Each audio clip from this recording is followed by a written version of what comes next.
They were employed in the using camera. Awesome.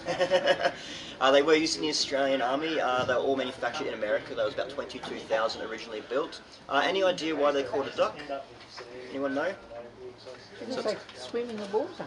Basically, now that's the reason why we call them, but originally where the word actually came from, it was a code on the plate. So when they built these ducks, they'd have a code for certain features, such as for the year it was built, for the purpose of the vehicle being a utility vehicle, the number of axles, and whether they're six-wheel drive. So those four attributes were given the codes, each one a letter representing that. DUKW was the code for one of them. A couple others had different letters, but duck, DUKW, was the one that stuck, and now we changed to DUCK, resembling the amphibious bird. So that's the reason why we call them ducks. So we'll get started, eh? Everyone's ready? Yep. Yeah. Awesome. Good luck, everybody. Thank you. Thank you. Just testing the mic works. Everyone can hear me? Awesome.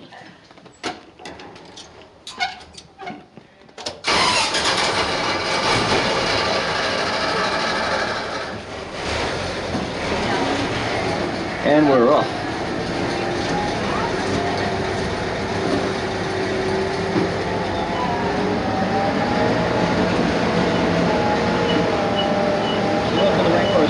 Again, my name's Reese.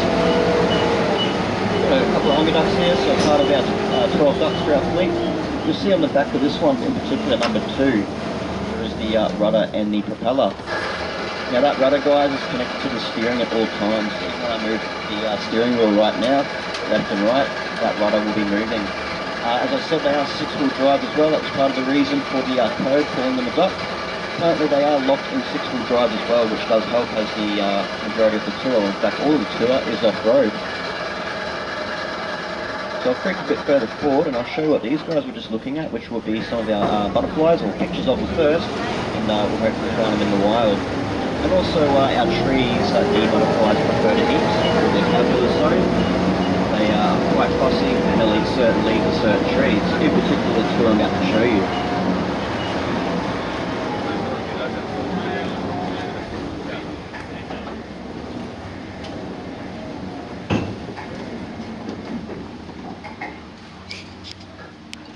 That would be the sawshell turtle, so very common in these part of the creeks. And now they call that due to the edge of the shell has serrations in the edge, giving it the name sawshell turtle. We get quite a few of those guys. Again, very, very shy, they don't camouflage, so they usually jump straight back into the water, and they can stay for a very long time.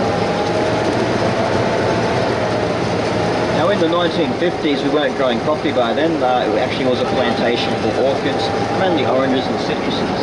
They need to expand the dam, and that's what this second part here is. The part we're passing through right now is the old dam wall. We'll go on to the second part and we'll see quite a few things. Probably the first thing to stand out would be our big Melaleuca tree that's fully in flower. It's got a lot of little white butterflies hanging around. It's also where you might see Ulysses hanging around too. They tend to try and get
probably noticed that that tree stump is also quite hollow.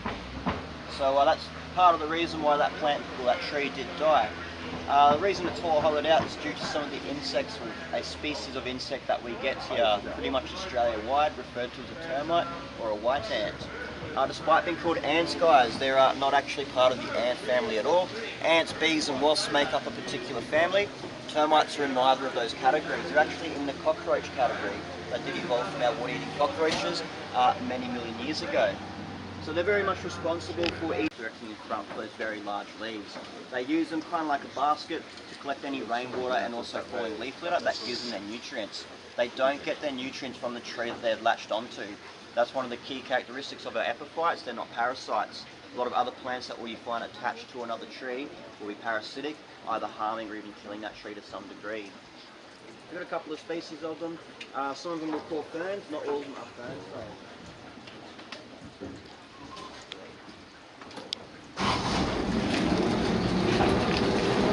In particular, we have what's called the king orchid or the rock orchid, which is also a member of the epiphyte family. And he'll be down just on this tree here. You see the very dark green leaves, also the big chunky stems as well, which can be chewed up to cure headaches, so I've been told. Now it is called the rock orchid as well, to some degree, mainly because it's the most dangerous plants we have here in Australia.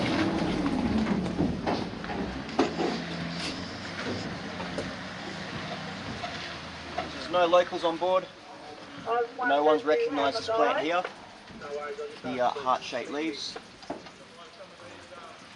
If you touch that, you'll know all about it. You'll go into a lot of pain. This is the giant stinging tree. The locals will refer to it as gimpy gimpy.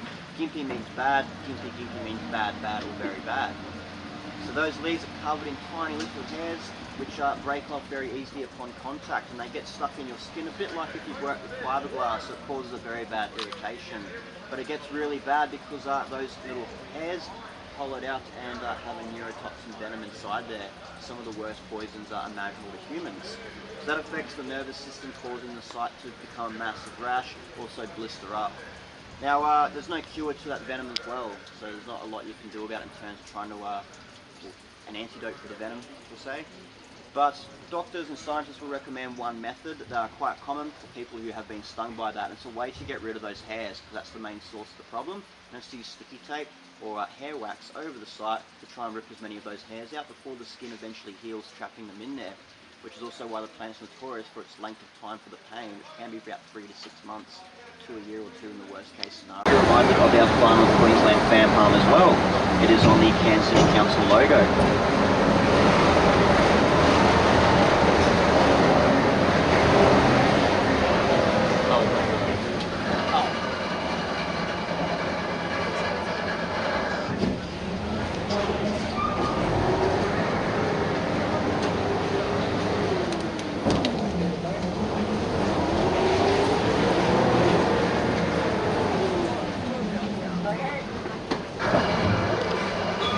Lay down and not touch either side of the footprint. And it was part of the footprints of one of the dinosaurs that would have eaten these plants, our large sauropods or long-necked dinosaurs.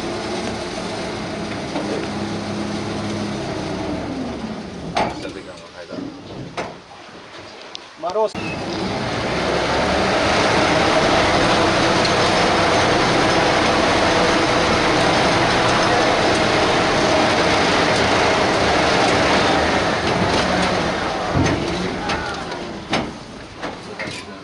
one more thing is our very rare camera tree growing just there with the two little flowers. The very front flower will take a photo and the rear one's a bit of a flash. So we'll look to the front one on the count of 3 and we'll all say whiskey, better than cheese. Everyone's ready? Front camera guys. 1, 2, 3, whiskey. Awesome. And if you want, you can purchase that photo at Tropical Treats just around the corner from platform 2 where we started the tour. And we'll go into the water now.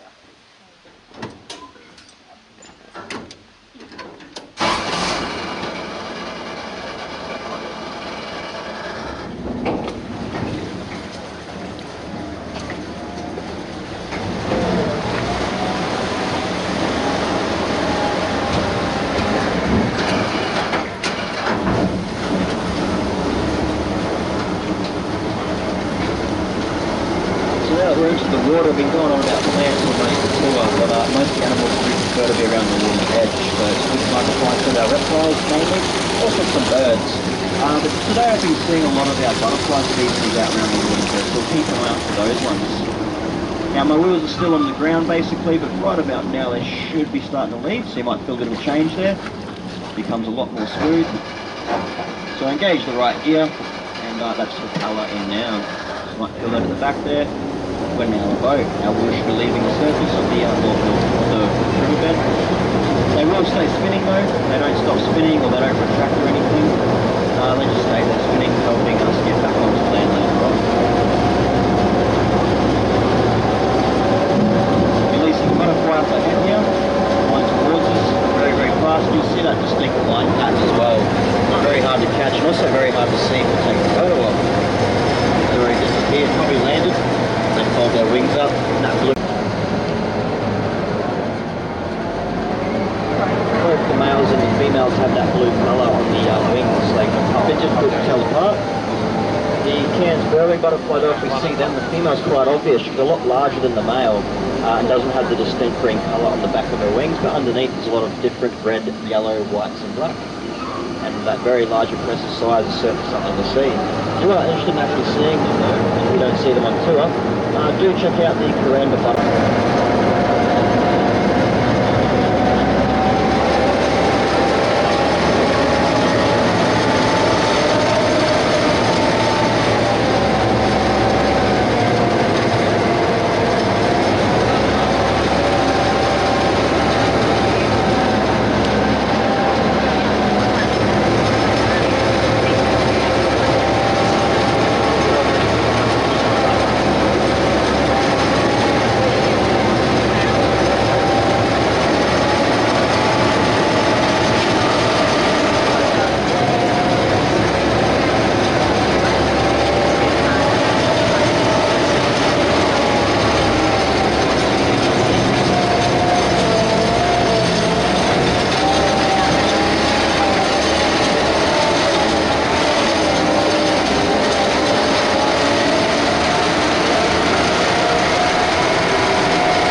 Back on land, this part of the track's a bit flat so I can engage third gear.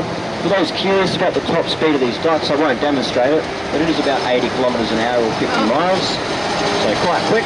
In the water though, they're not so fast, only about 10 k's or 6 knots. Fast enough though for them to just get around the water for their main purpose back in the 1940s, which was carrying troops and also supplies to and from the beach. So we'll just go around the corner here and I'll show you the wall. On the left-hand side, it's quite a steep drop, about 15 metres. On the other side, in the water, it's not so steep, not so deep. It's only about 4.1 metres as we measured a long time ago.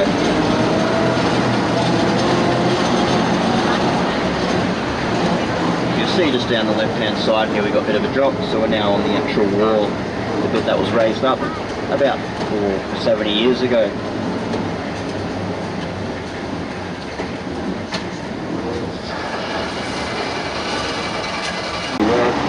About 45 kilograms.